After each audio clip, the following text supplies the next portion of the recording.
you lost a loved one in death?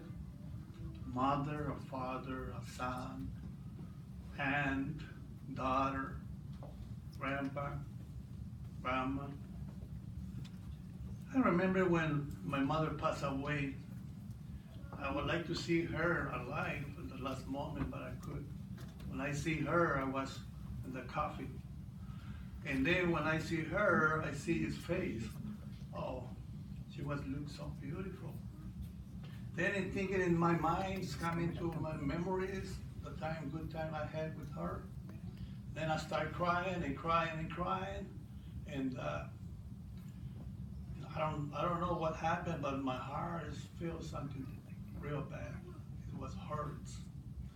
And it was hurts because when we loved ones die, we not just shed tears because we will missing him or missing her. It's painful to be in that situation. Anybody can be.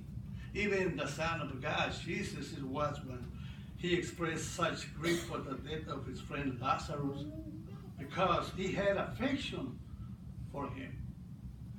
But Jesus did not give way to tears because Lazarus died in that occasion.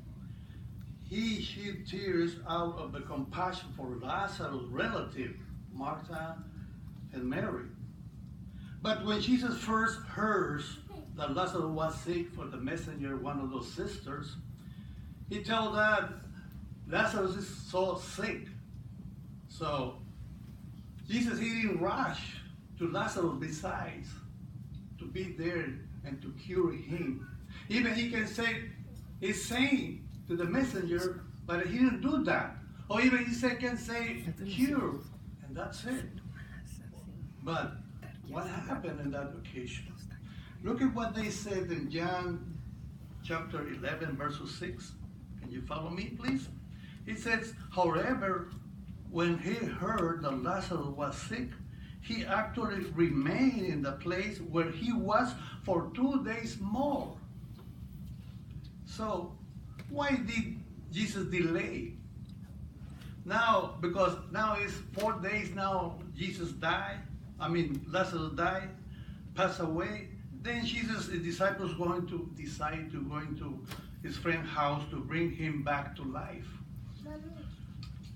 But Jesus, he had a purpose in doing so.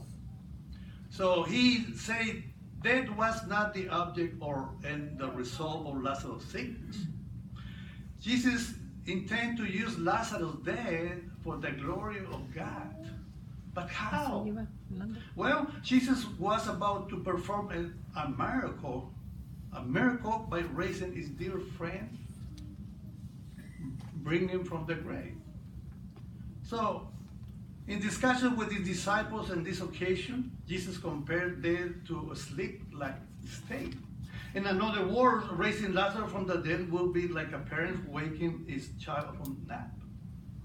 There was no reason for him to be pained over Lazarus' death himself. But we have an interesting question here now. What then moved Jesus to give way to tears? Well, when Jesus met Lazarus' sister Mary and saw her friends weeping, Jesus groaned in spirit. But the context provides the answer if we look at in chapter 11, John, verses 33. Note what he says. He said, when Jesus saw her weeping and the Jews who had come with her weeping, he groaned with himself and became troubled. Verses 35, he says, Jesus gave way to tears. See that? So, seeing their pain moved Jesus to feel hurt to the point of the strong emotion in the spirit. It's greatly sadness for Jesus to see his beloved friends sticking with grief. We can see how this account helps us to appreciate that Jesus, he understands the pain for those who have lost loved ones of the dead. And another lesson we can learn from Jesus is that we should have compassion for those who are grieving over the death of their loved ones. Jesus knew that he was going to resurrect Lazarus again, but still he gave way to tears moved by his deep love and compassion for his friends. Like Romans 12 verses 15, he said, our empathy maybe move us to weep with the people who weep. In another word, we can cry with the people who cry. So expressing such grief does not indicate at any moment that a person lack of faith in the resurrection hope. But how appropriate then that Jesus is a good example to show us the sympathy for the all kind of people. So this account demonstrates, my friends, that Jesus has the power, the ability to bring our loved ones back to life and health in the coming new world. Now you think if you are in the new world, then you're gonna see, you're not gonna feel pain, you're not gonna feel like you're sick. Even, God, what is gonna do? It's gonna stop the death forever.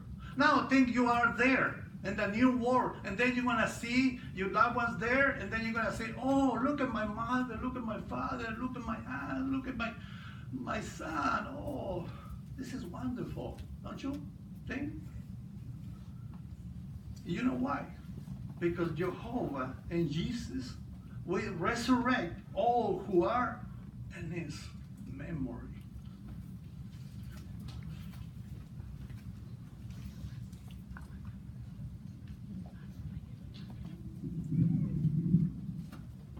Thank you, Brother Angulo. You were working on study 12, gestures and facial expression, and I think you nailed it. Why is it important? On page 121, it says, gestures and facial expressions add visual and emotional emphasis to your speech. They may stir up your feelings and therefore enliven your voice. You were definitely very lively. I want to speak for everyone when I say we were all into your talk. Thank you very much for that. What you need to do, which is what you did again. You said use movements of the hands, the shoulders, the entire body to express ideas, sentiments, or attitudes, using the eyes and the mouth as well as the positioning of the head to reinforce the spoken word and to convey feelings. There was no doubt that you felt compassionate about what you were speaking about, compassion. Further in the lesson, it says your gestures and facial expression should not be taken from a book. You never had to study how to laugh or how to be indignant. Gestures should also express feelings that are within you, not learned. The more spontaneous your gestures, the better. I thought you did a great job. I look forward to your next assignment. So this concludes